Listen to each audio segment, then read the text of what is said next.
Hello, beautiful people, and welcome to the first episode of the Profound Feelings podcast. I am your host, Savannah, and I am very excited to be here. This has been something I've been wanting to do for a very long time. For years and years, I've wanted to have a podcast. I've always told my friends, we should just start a podcast. We're always talking. Why not film it and put it on the internet? Fun. It could be fun because I love talking and I love sharing. I can be an oversharer. I can also not be. Depends on the person. And with the camera and me being here by myself, I'm probably just gonna share because you know I'm not actually seeing who is listening to this. I feel like I'm just talking with myself, and because I am at the moment. But I'm through that screen. You're right there. I don't know what I'm saying. All I know is that I'm excited, and this is gonna be something to get used to. I already tried to film this little intro and kind of flopped. It's okay. We'll get there. This is going to be a learning curve. It's not my normal forte to speak to a camera. I have tried to start YouTube channels in the past. I've recorded vlogs and everything, but that's more I'm moving, things are happening. This is just me sitting down and speaking unscripted. At least this first episode I don't have any notes because I'm going to be sharing my testimony and I just want the Lord to speak through me in this. And I just think it'll go better that way. I don't know. I think that's what I want to do. That's all I know. So, I do want to start off saying my goals and aspirations for this podcast, which is and how it started even.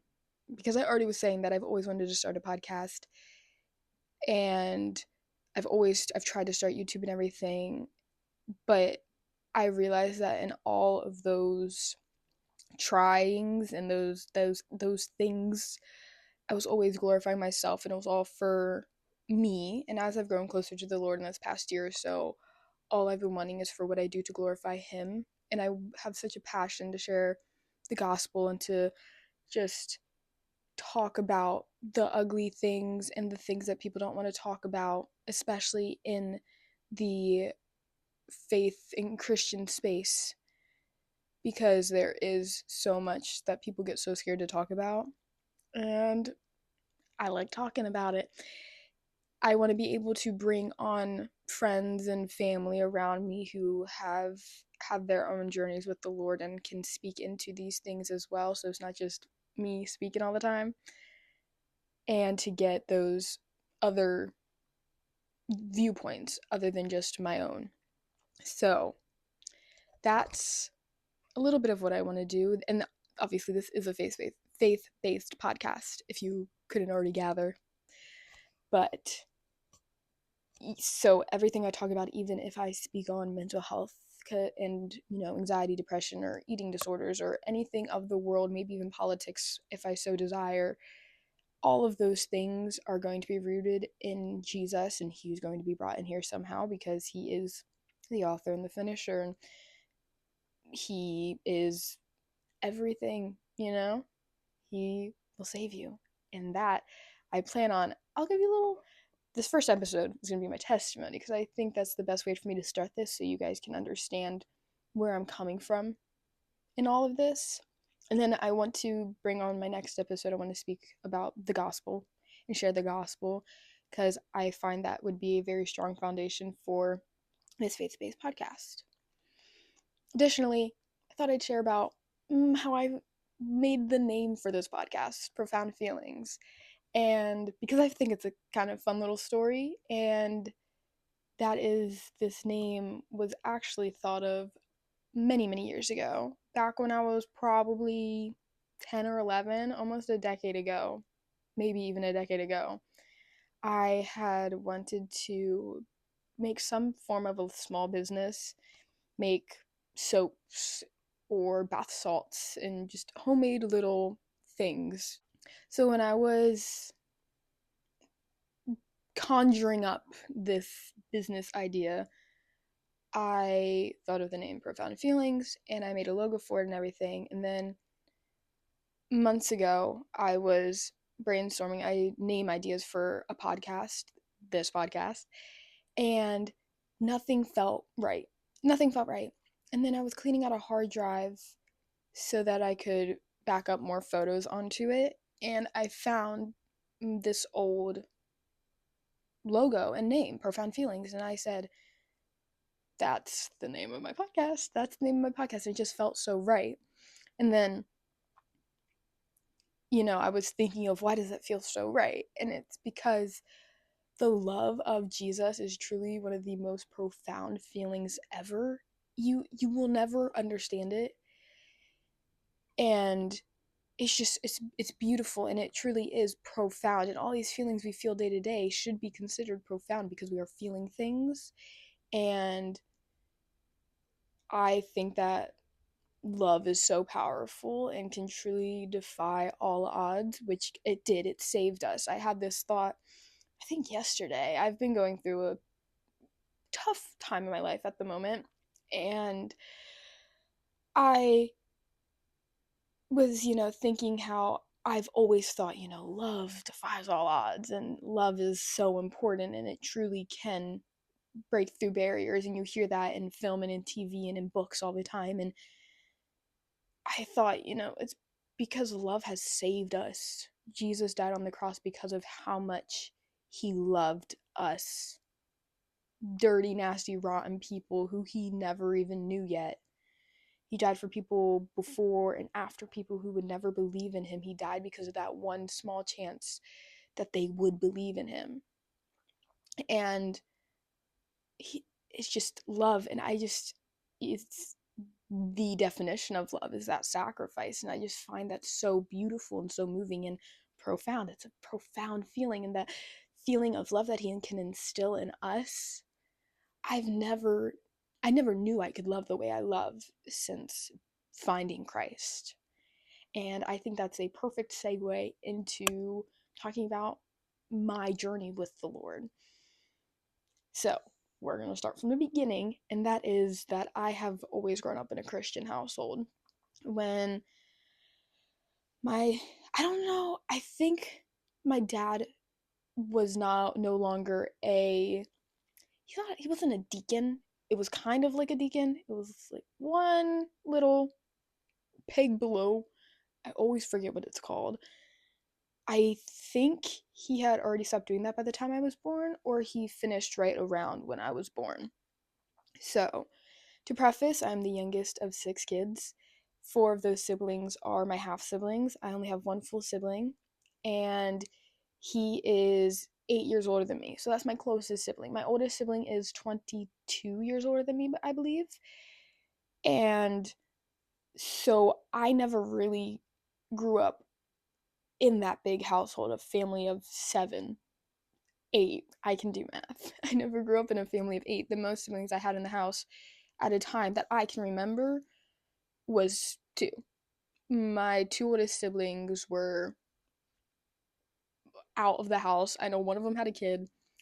I don't know if the other one had been married yet and had her kid. She didn't have her kid. I'm older than the kid. I'm doing great. But, and then the third sibling went into the military right around when I was 1. And so then I just had my other 2 siblings. And then by the time I was 4, my parents ended up divorcing. And my sisters went with my mom because my dad wasn't her dad. So she went with my mom. And because we all share the same mom. And then it was just my brother and I for, a very long time. And so I grew up, again, I was a Christian household, always at church. I never did Sunday school because I was a very anxious child. I still struggle with anxiety, and that's something I do want to talk about on here because it is such a debilitating thing to experience sometimes. And but I was so anxious as a child that I could never really go to Sunday school. I always needed to be with my parents, specifically my dad. When my parents divorced, my mom wasn't around a whole lot. My brother and I again, stayed with our dad, and there was probably 6 months where I couldn't leave his side, and I literally had to start going to work with him in construction. I would just clean and water flowers, And because I don't know, you know? You never know what goes on in your head as a kid, but all I know is that I could not be separated from my dad. And I am so, so grateful that he was in a position and able to bring me to work and, you know, have the ability to, I guess, almost understand the way I was feeling, because being very empathetic, I mean, I was 4 years old, you know, it's a shock. I slept with my mother every single night. Right here in this corner was my bed, and right in front of me is where her bed used to be. And most of the time, I wouldn't sleep in my own bed. I would sleep in her bed because I just like to. Because I wanted to be with her, and I was always a very attached child. And so I'm now really experiencing, I've always experienced the effects of them having and being divorced, and as I've gotten older, and especially recently, I'm really noticing the effects on which it had on me, which, I mean, it sucks, but it's a life-altering event that occurs when you're such a young child and don't know how to process your own emotions. So, that happened, and I want to say when I was around a couple years after, when I was around 6 years old, my dad started dating a friend from high school, old friend from high school. Excuse me, an old friend from high school, and she was in my life for about 3 or 4 years, and my father kept her around for a little longer than he would have wanted, but he knew I needed a woman around, and she knew that this was kind of the case, that I needed a woman in my life because, again, my mother really wasn't around all that much. And I needed a very consistent female figure in my life. And I could never be more thankful for her if she's seeing this. I love you to death. You have been such a big part of my life. And she fostered in me, you know, how she really taught me how to be a woman, and was very just it was a very good thing, is what I'm getting at. It was a very positive part of my life, was having her there and teaching me how to be a woman. And with her, we would go to church pretty much every Sunday, I would say. To my knowledge, it was a different church than I grew up going to in the first 4 years of my life. Stuff happened, and, needed to change churches. It wasn't the divorce, it was stuff with the church, to my knowledge. So, went to a new church, which is the church I'm at now. Anywho, so she was in my life for about 3 or 4 years, and then I told my dad, I'm cool if y'all break up, and he said, "Great." And she slowly trickled out of my life. I still asked her to be there for a couple of things because, again, she was like a mother for me, a stepmom, and was, again, there through such key formative years in my life. And I still carry on things she taught me to this day. And again, I just appreciate it so much, and I truly have so much love for her. And so when she left, I would say there was kind of a switch in my home. My dad started getting more into our Jewish ancestry. He grew up with my grandmother, who hated being Jewish. She was very Jewish. She looked very Jewish. She couldn't deny it, but she would. And that's how that whole side of my family was slash is. They won't talk about it.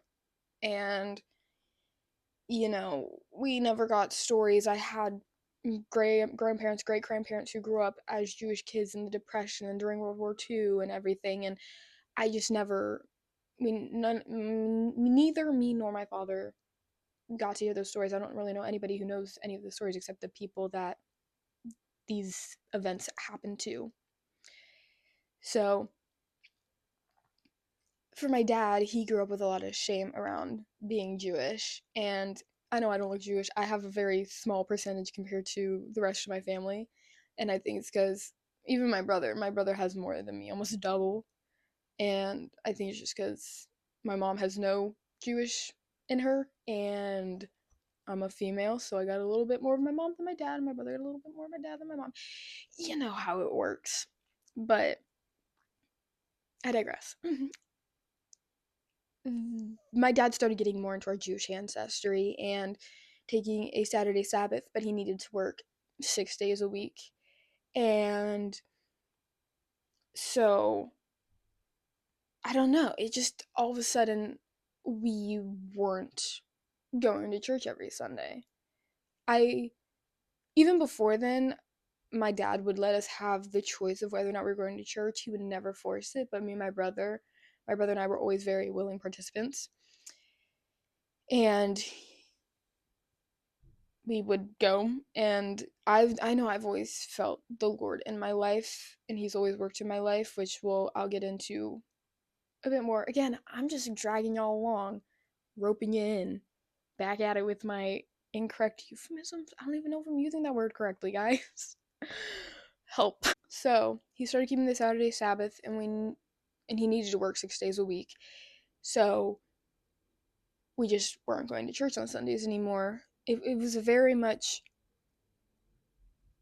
I truly don't remember it really happening or really having an effect on me. I was diehard for the Lord when I was younger, and I mean, I had Bible verses all over my walls on paper. I did not write on my walls, but they were everywhere. I was always talking about Jesus, drawing him, talking about him, the whole to do. I had my own little study Bible for tweens and everything. So, as you have your woman's study Bible, which I have now, all the scenarios are for a grown woman and talking about, more mature topics. And, the examples they give are very much, marriage and work and, woman things. I don't know. But all I can think of is that my tween Bible, the examples they would give to help you understand things were, oh, have you ever experienced da da da, to sleepover, being left out with friends, and those little sidebars, instead of being about more strictly faith-based stuff. It was just to help me understand what I was reading. You get what I'm saying? I hope. Anywho, I digress. We just weren't going to church, and I definitely think that had an effect on me. More so, I think a bigger effect that was had was the friends and the people I was surrounded with.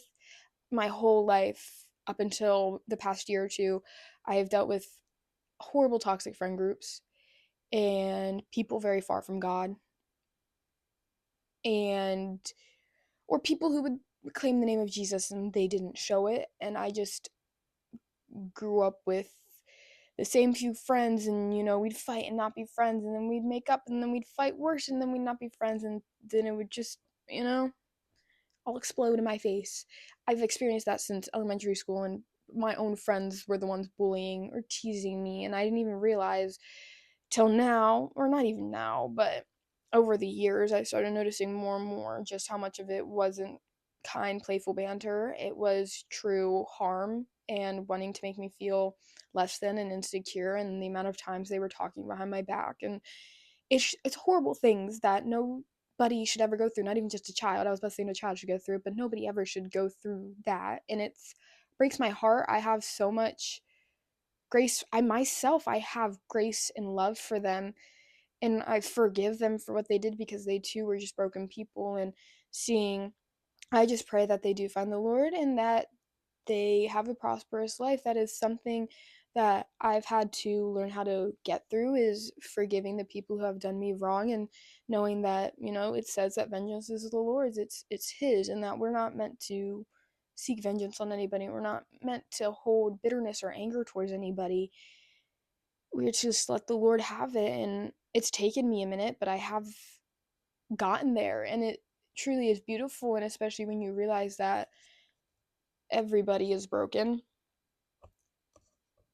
that forgiveness is able to come in, and you are able to forgive, and just knowing that I did them wrong too. It wasn't just them who did me wrong, and I can't say that because I too was, and I still am a broken person. That's why I need Jesus and why we all need Jesus. And I said things that I wish I never said, and I did things I wish I never did, and I hope they wish they never did it to me either, but I forgive them even if they don't feel guilt or repentance about it. And that's something I've really had to put my big girl pants on and learn how to navigate and accept and figure out. And the Lord's been so gracious in helping me with that. So, yeah, we didn't go to church, and I was surrounded by a lot of the world. And COVID hit when I was in seventh grade. And that's when I first started experiencing really bad depression, because sixth grade, I would say fifth to sixth grade is when my body image issues got really bad and I really started experiencing body dysmorphia. I'd always been quite insecure as a kid. For the most part, I had a lot of confidence, but I was also still very aware of my body just from comments when I was younger, and and just things, looking at my phone all the time. I had a phone when I was so young because I grew up riding horses, and I was at the farm by myself, or for summer camps and stuff. My dad wanted me to have a phone, and so I did. And then I had social media, even stuff he may not have known, or he did know some stuff, but I would secretly have things because he grew up in an era where he had no clue anything about social media. It's a blessing that my generation, Gen Z and millennials, they're a lot more savvy with, their children are gonna hide social media if they can, and knowing, we see iPad kids, all that stuff. We know now. And we can not navigate, guard their eyes. We can do more to prevent such things as a 10-year-old child scrolling through, it was Musically for me. They were scrolling through Musically and seeing these beautiful people and these thin people and these filters and the photoshopping, and now it's Instagram and TikTok, and it's just all layering onto each other. It's all layering onto each other and causing insecurity and mental health problems in such young children, and I was victim to that. And I was insecure, and I found a lot of my acceptance in the world. And I was such a people pleaser. This has been something I've been working through. And very recently, within the past couple of years, I heard the quote, you could be the sweetest peach on the tree, but not everybody loves peaches. And that changed my perspective on how, not being a people pleaser, it changed my perspective on how and why people were treating me the way they were, and that it isn't the end all be all. Some people just don't like you, and there's nothing you can do about that. And so I wish I knew that back in middle school, but I didn't. And come seventh grade year, right before COVID hit, all my friends dropped me. There was some fight. I don't know. There's been a bunch. We were always dropping each other and then coming back. And I was just, I was gone. And I didn't have really any friends at all. And then COVID hit, and I was so alone. And I remember my depression in seventh grade was really bad, and it was really scary because I'd never experienced anything like that up till Oh Dark 30, crying all the time, or I'd have phases where I was completely numb and couldn't really feel anything. And I had no desire for anything. I had no desire for life. And I would wake up so late, and just, I only had very specific foods I would eat because I was also then struggling with, I've struggled with an eating disorder my whole life, and that is something that I never realized until, again, very recently, just how bad my eating habits were and have been. And it got really bad at the end of last year, end of 2025, and that was something that was really hard to go through. And that's just to show, even when you do are saved, it's not easy. It's not going to be easy. He told you it wasn't going to be. In the Bible, it literally says that it's not going to be easy. We know no condemnation for those who are in the name of Christ Jesus. It says that in Romans, I want to say 8, it begins saying that. But that doesn't mean it's not easy, or doesn't mean that it's not going to be hard. It doesn't mean it's easy. And I'm jumping ahead because we'll get there, guys. We'll get there. Stop pushing me along. I don't know. I'm talking to myself. I am talking to myself. I don't know. Anywho, experienced really bad depression and anxiety because they just are intertwined at this rate. Yeah, I know for me, I can't experience one without the other. I don't know many people who can either because, the depression makes you anxious about all these different aspects of your life, but then the anxiety makes you think so much and spiral that then you're depressed. And yeah, I will say that at this time, I don't totally remember the order in which, but I had a friend, shout out Riley, if you're seeing this. She invited me to a youth group at her church. And I can't remember if this was right before COVID happened or after, but I know at some point we were wearing masks in youth group. And I'm so grateful for this because I truly think her bringing me there planted a seed. And I think that seed was that she planted a seed, and that seed was very much buried for a while. It was getting, water and sunlight, but couldn't quite put down its roots and sprout through the ground. But the seed was planted, and that's all that mattered. And so she ended up moving to Texas. I think it was Texas. And so I stopped going to that group because she was my only connection to the group. I think I went there for maybe about a year. And it was really great. I really, again, a seed was planted.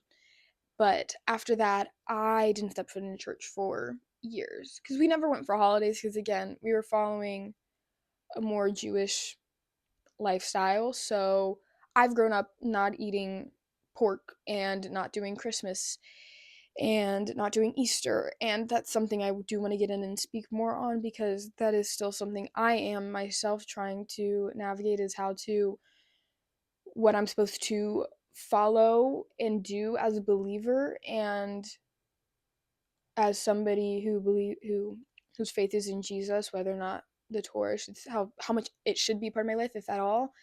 And that's something I've been learning on, and I can't wait to talk about it more here in the future. But with that being said, I didn't go to church for years, and I entered high school, and I was through, I think during COVID in 8th grade, yeah, I think it was during COVID, I ended up being friends with that toxic group again. And that really took me down a path. We were friends through freshman year, and freshman year, we were back in school. We were in masks at the start, but masks went away. And so I started freshman year, and then I want to say about 2 or 3 months into freshman year, I homeschooled for about 2 months, realized I hated it, and went back to school. So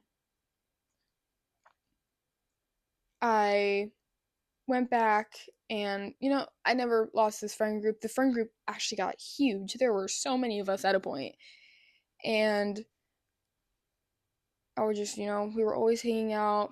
I felt like I was living the life almost because I had all these friends, and I was, being a little flirt, if you wouldn't want to say that. and I was doing well in school, and I was happy. But that happiness was very temporary and not strong because it wasn't from the Lord. It wasn't joy from the Lord. It was very worldly, material happiness. And so then you hit the summer before sophomore year, and myself and a few of my other friends decided we wanted to try smoking weed for the first time. And one of my friends in this group, she smoked weed, so we went to her house and tried it. First time I did, I just cried. I was on her balcony blowing bubbles and crying. Her dog was very concerned about me. It's funny to look back on, but knowing what comes after is a lot. But I cried because I've never felt that relief ever. I was so anxious all the time, and I had all this just built up in me, and I never felt so much relief in my life at that moment. And so that one time very quickly turned into two and three and four, and then I was smoking multiple times a week, and then I was smoking every day. And so I started sophomore year, and I was smoking more and more and more, and I got to a point I didn't recognize myself. About October of sophomore year, I was on dance company at my school, and I was also doing theater. We did rock and soul every year, which is where we'd pick, it was kind of two acts. The first half was rock. I think the year I did it was 70s. Yeah, it should be 70s because we did rock, which was Beatles, all Beatles songs, and then soul, which was a mix of just soul music from the 70s. And I remember in that time, right before our first performance, the day of, I went to our first performance and my hair was black. I dyed it that day. It was not supposed to be that dark at all. It was supposed to be a medium ish brown, but I learned my hair takes to dye really easily. I once accidentally dyed my hair pink in middle school because we used that spray pink stuff for a pink out football game, and my friend, who we were both blonde, she might have been a little bit more blonde than me. I've always been a bit more dirty blonde, strawberry blonde. Washed out her hair fine. I had pink hair for a month, so I didn't totally mind it. It was kind of fun, but I had pink hair, and we did everything right with this hair dye, and my hair was literally black. It was insane, and I was so depressed. I was 30 pounds heavier, white as a ghost. I'm pale now. I know I'm pale. I'm practically transparent. But the difference is that when I was then, I just had no life in me. I feel as though now I still have life in my face. It's because of Jesus, He gave me life. But then I didn't. I remember I've looked on back on pictures recently, and I looked soulless. I looked as though everything was just sucked out of me, and it's unbelievable to see. But that being said, I was in dance company and I did that theater show, and also throughout this time, I kind of forgot this part, the whole sport area, but I rope riding horses for about 8 years. And in middle school, I just got during the COVID time, I got super burnt out. I had a really bad fall that completely psyched me out mentally, and I could just never ride the same. And so I stopped riding and started focusing on dance full time because I was dancing. There was one year, I think 7th grade was when I was riding horses, doing soccer and dancing. So I did that one season of soccer, and then I said I just wanted to put all my focus on dance because I did dance company in middle school, and then I decided I wanted to start a rec class at one studio, and then I competed with that studio freshman year. My freshman year, and then in my sophomore year, in this time that I was doing dancing at school and theater, I also was going to compete a second year with that studio, but my body was so broken, which I've recently learned through in 2025, I have a bunch of spinal issues. and which I have a lot of trauma from falling off of horses and car accidents, and my body just could not handle it, and mentally even more I could not handle it. I again was so depressed, and I started getting to the point where I was smoking every single day to get through my day. I was high at school, I was smoking in the bathrooms, which is crazy to think about. And I was I a couple times showed up to dance just a little high because it just hadn't worn off yet. Because my friends would say, "Oh, you want to have a smoke session after school?" I'd be like, "Yeah, I do, but I got to make sure I leave by this time because I have dance." But I didn't want to miss out on the smoke sesh, which is mind-boggling. That's crazy. That's how much I had FOMO. I wanted to people please, and I wanted to so bad, which is just I can't wrap my head around it now. It's just crazy.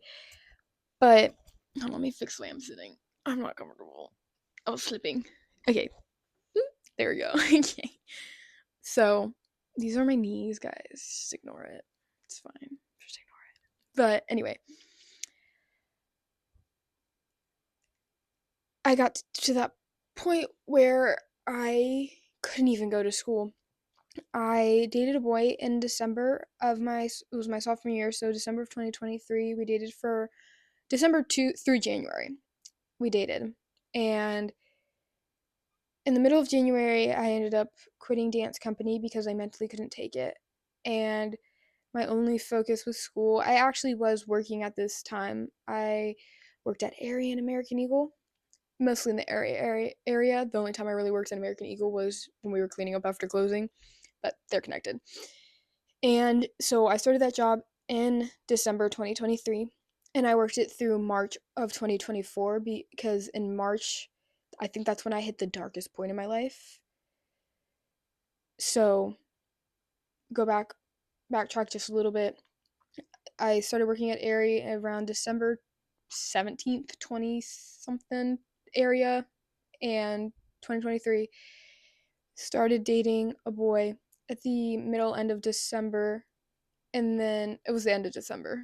And then we dated through almost all of January, and I was just so depressed, and I think I was falling in love with him, which I don't think he doesn't know that. I doubt it. But hey, if you're listening, I think I was falling in love with you. And I got scared. And I ran.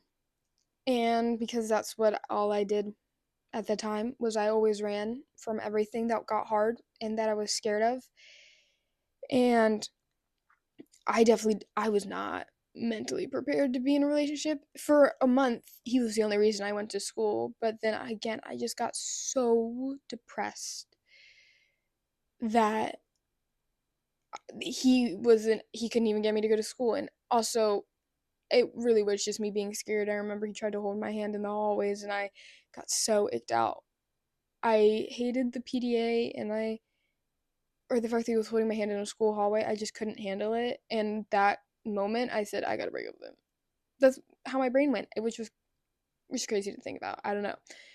So that happened, and then then I I left school. I went homeschooling, but the thing is, with the homeschool program, we were able to maneuver around where I hardly did any school. My schooling doesn't go past my high school schooling doesn't go past sophomore year, but I couldn't drop out in my state until I was 18, which was at the very start of my sophomore year. I turned 18. Senior year, not sophomore. At the very beginning of my senior year, I turned 18. So, right when I turned 18, we went and I dropped out of high school.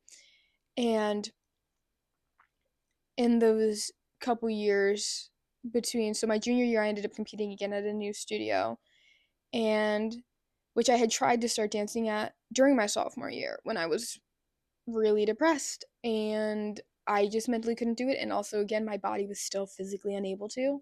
So my sophomore year was a lot of me just being high all the time, really a lot of 2024, and I got to a point where I kind of cut off that friend. I just didn't text her, that friend who I would always smoke with, because if I saw her, I would smoke, and I knew it wasn't healthy for me to do.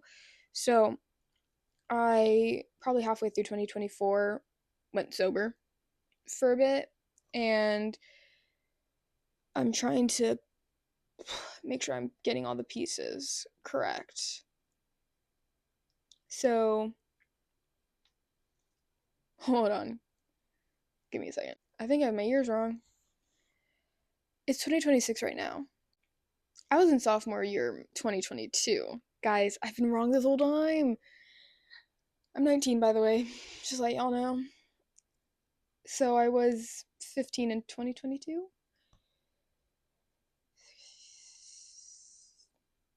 I turned 15, 2022, 2023, I was 16, 2024, I was 17, 25, I was 18. Whoa. I don't know. I'm just gonna stop saying years.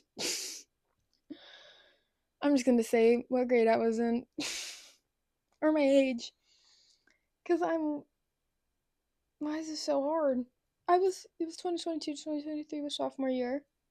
2023 to 2024 was junior. 2024 to 2025. Yeah, I was wrong. Yeah, I'm correct now. So, it was December 2022 through March 2023 when I worked at Aerie. And I dated that guy 2022 to 2023.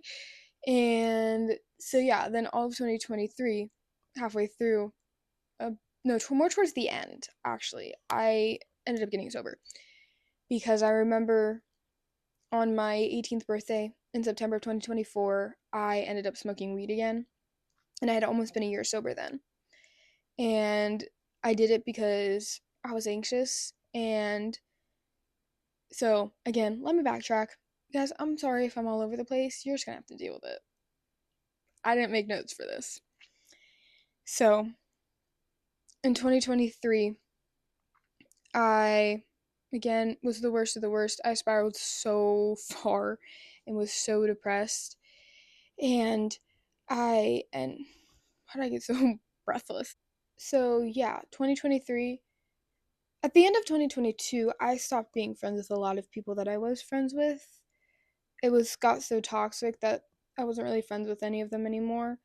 And that group really disbanded. That whole group, there was 10, 15 of us. Everybody was always fighting and being friends and then not being friends and then being friends and then not being friends. It was really toxic and ridiculous, and so glad I'm not a part of that anymore. Yeah, that was a lot. But I am really grateful that I had that to learn from, and now I know that wasn't right. My friendships now are so healing, but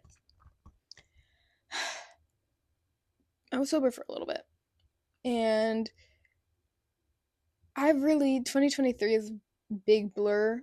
At this end of 2023, when I was technically in my senior year and I ended up dropping out, I, right before I turned 18, started working at a dog pet retreat thing.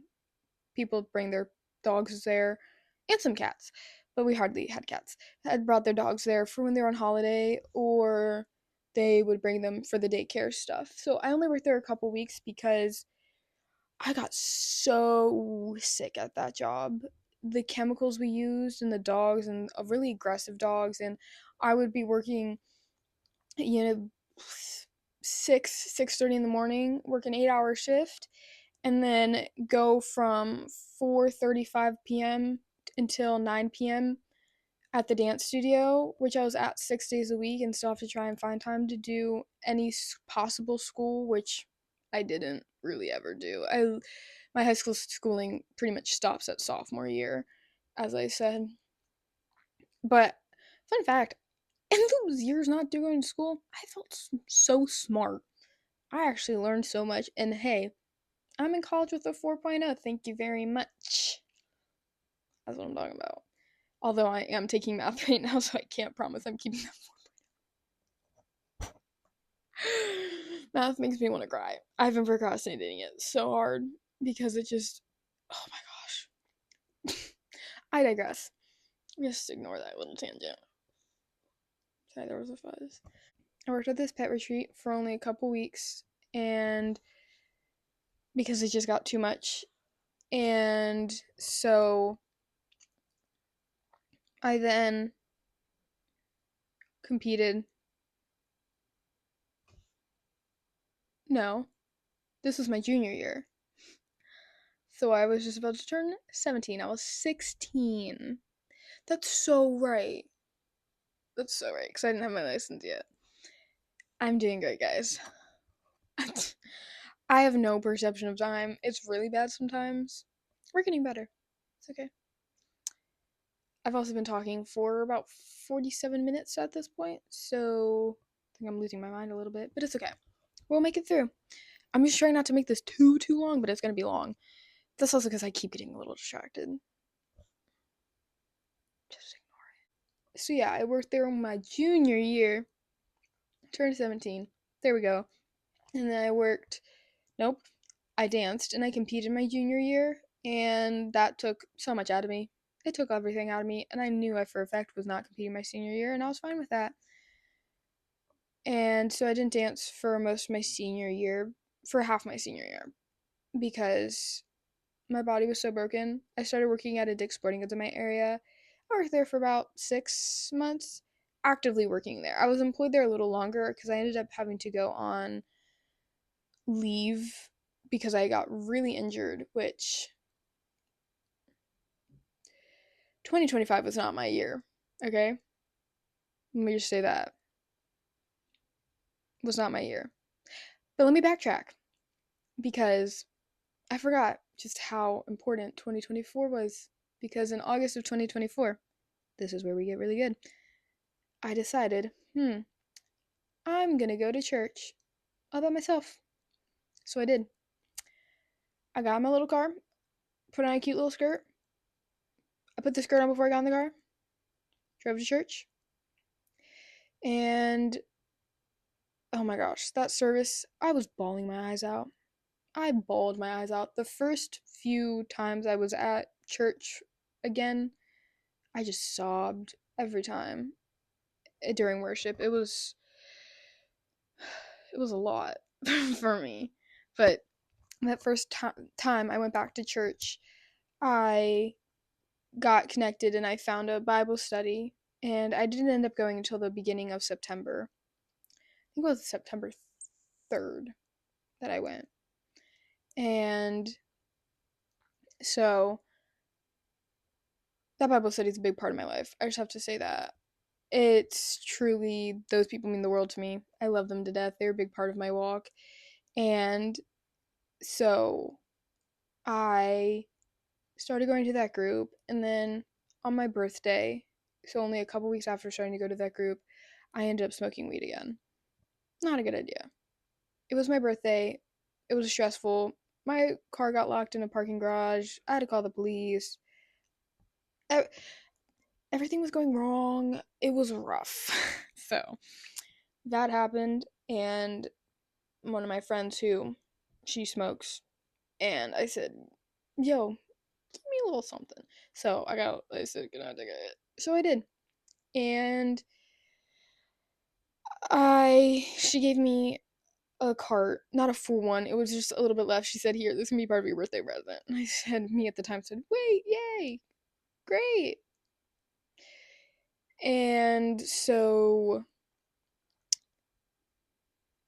I had it for a short period of time, and then I would always feel convicted, and I ended up throwing it away because I knew it was wrong. And kind of fast forward, that whole end of the year was a lot, and I really was experiencing the Lord move in my life and helping me through things. I, for a long time, struggled with porn addiction because who isn't nowadays, sadly enough? I don't think it's talked about enough for women at all, but it is a very real thing that everybody experiences. So I struggled with that for a while, and I struggled with lust so bad. That is something that has taken a lot to get through for me, and I, I that was the grace of the Lord. That's all I gotta say. That was a supernatural thing the Lord took away from me. That was so hard for me to get through, and so that I went through that a bit, and then in January of 2025, January 19th, I got a little necklace that reminds me. January 19th, 2025. I got baptized. Greatest decision I could have ever made. I remember being in the moment the second I went into that water, the peace that I felt. I just can't, it's indescribable. It's profound. It's a profound feeling that I experienced in that moment when I was baptized. It was an incredible moment. And for about a week or two, I experienced peace that I had never felt before. And then came the spiritual warfare. And my first 6 months of 2025 were really hard. So, partway through, a couple months in, I started going to dance again. I was just doing ballet with a couple of my friends because I still kind of wanted to have a senior year. I never got to do a senior dance or a senior solo, but I wasn't going to compete. And so I started just taking a ballet class because I love ballet. I would just go once a week. It was with my favorite teacher. And I, partway through, got really injured. I had gone on a date with a guy and he ghosted me. And so that led me to be very angry.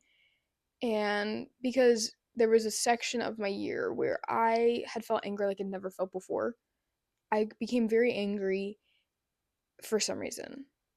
Uh, I know why. It was because I wasn't fully surrendering to the Lord. Because I accepted Him as my Lord and Savior, but I was still learning how to surrender fully.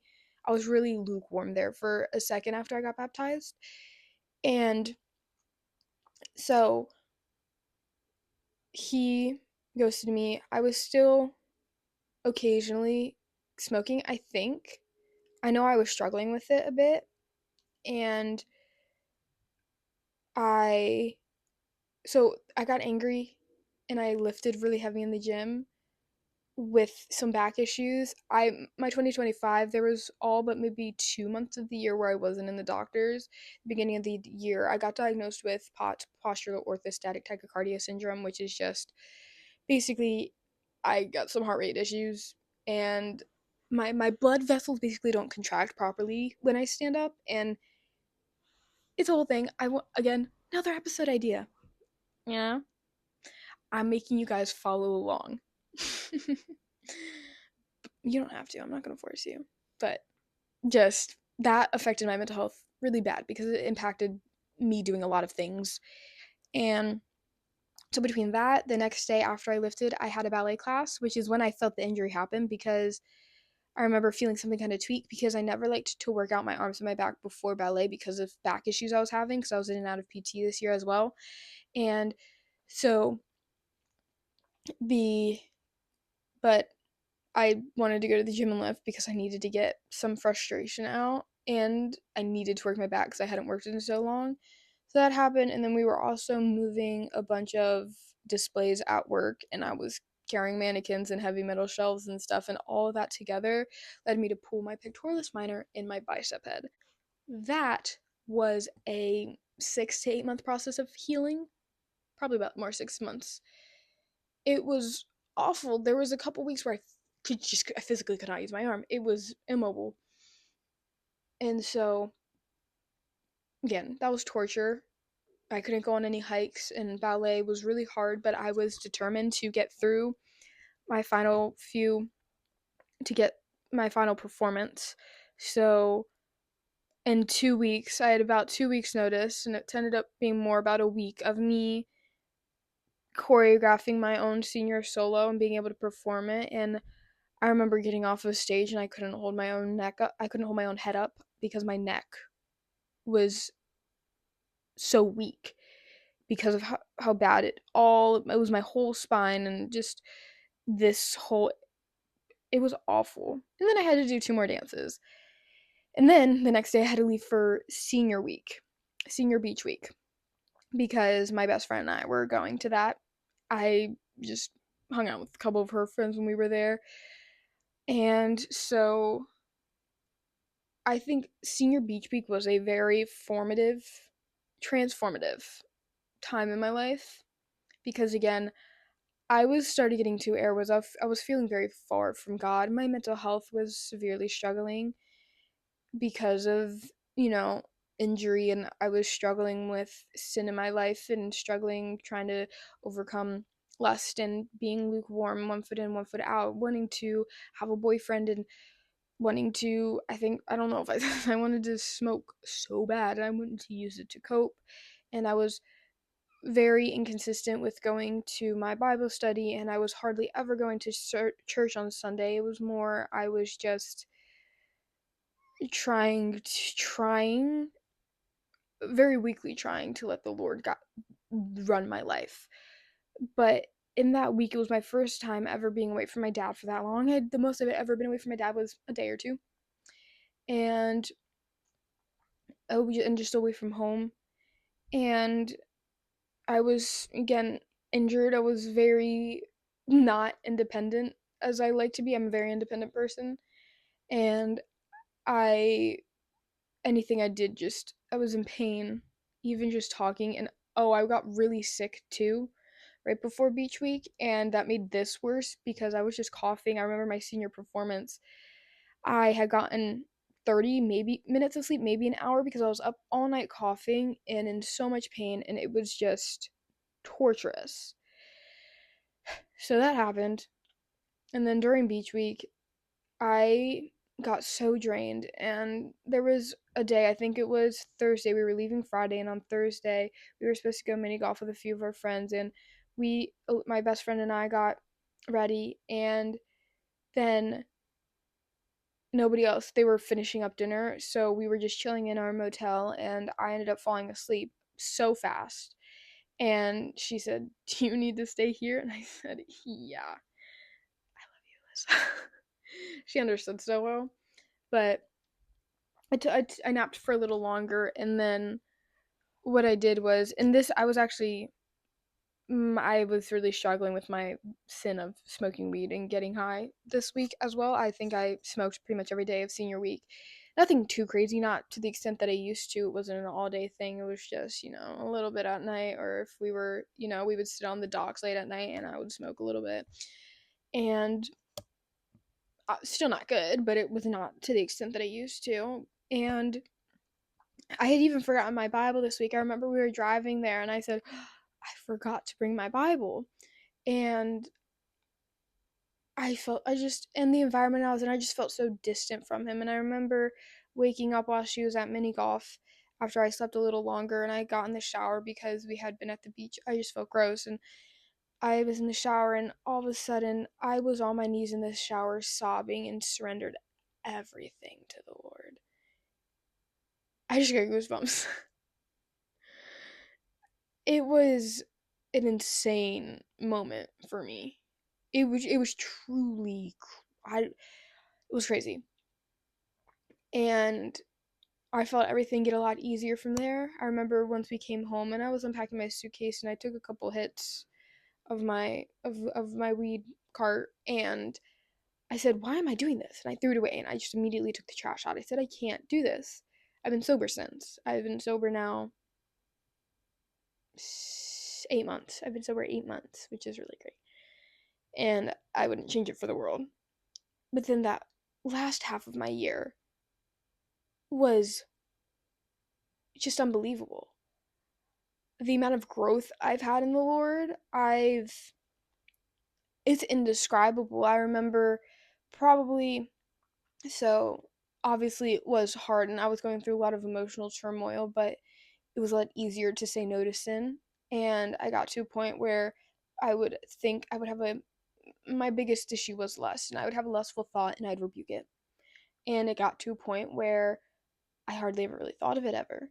And I it's so freeing. It is so freeing being able to say no to that sin and being able to just say no and it's gone. And say, "Jesus, take this thought from my head and throw it away."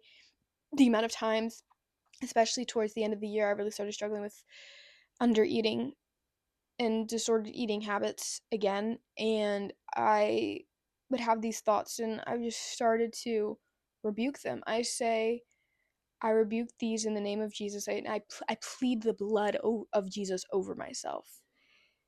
If you are struggling with sin and you don't know how to get through it and you don't know what to pray, just say, I rebuke these thoughts in the name of Jesus, and I plead the blood of Jesus over myself. And believe it. Believe that he can take those thoughts away, and they're gone.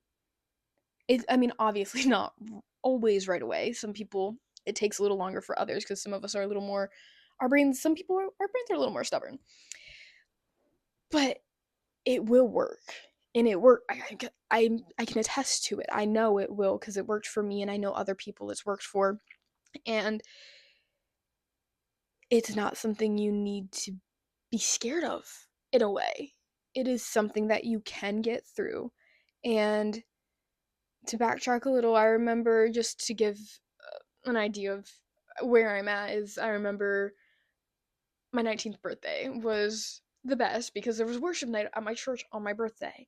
And I that was another one of those very transformative moments. I was the first night we had worship night that I'd been to and that I'd heard of. We have a 20s and 30s group at my church, and I think that was the first worship night we've really done, especially that big. And I I can't I sobbed so hard that night. There was a point where I couldn't even stand up out of my chair. I was just, oh, it was incredible the way I felt the Lord, and feeling him say it's okay, you know? And I remember going into October, November, there was a second worship night, I think in November it was. And that whole week, I felt that peace that I had felt when I got baptized. I never thought I was going to feel that kind of peace again. I didn't know it was possible. I think I felt even more peace. And I felt the joy of the Lord, and it is so sustaining. And I yearn for it again.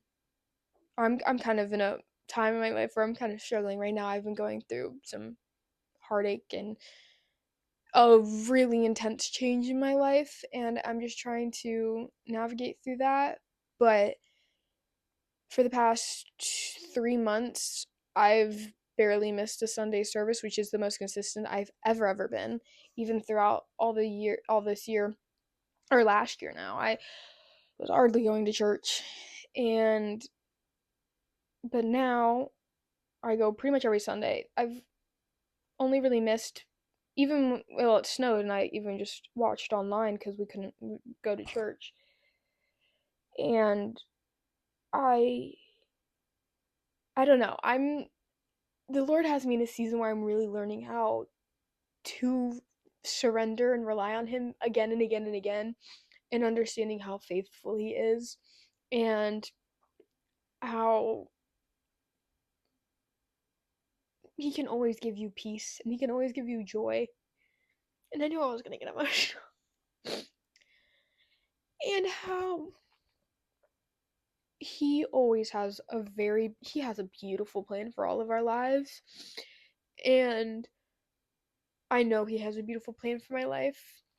And it got a little hard to see that a week ago, but I do see it, and I know in my heart of hearts and deep in my soul that he has something really good for me coming, and that I'm going to be okay when have faith in him. And it is so freeing when you realize that, and when you realize that when you're going through anything hard, or you're struggling with any sin in your life, or you are in the darkest part of your life, because trust me, there was a point where I didn't want to be here. There was a point where I thought about those pills in my drawer so many times, and I was just ready to not be here, which is crazy to say. And if you feel like that, don't hide it, because I know, again, speaking from personal experience, whenever I've struggled with sin, once I talked about it, it got so easy. it got a lot easier to deal with, especially because I have a beautiful community around me now. I could never, ever, ever, ever, ever be more grateful for them. I feel so undeserving for how loving and kind and compassionate and there they are for me. And they make me want to be a better person, which is just so beautiful. And I see the Lord in them so much, and they help my faith because they encourage me to trust in the Lord. And I see the Lord work in their lives, and I know their story. And just no matter what you go through, He can always come through, and He can shine a light on the darkest parts. I was a planted, compacted seed. I think there was a brick over my seed. Somebody finally said, "Oh, let me move that brick." I don't know. They moved the brick, and the sun just shone so bright. It shined such a bright light on me, and this little seed was so excited for that sun, and it just burst through the ground and has been growing and growing and growing so strong. These roots have been driving so deep, and one day this is going to be a big great oak. It's going to be a big great oak that can never be cut down. No forest fire could ever harm it because it's so strong, you know? That's how I like to imagine my faith going. I've never even had that thought until now. I've never envisioned my faith as being a big, strong oak tree with these intense roots that are miles deep into the ground and intertwined into the dirt and being in this tree that's just miles high, and the sun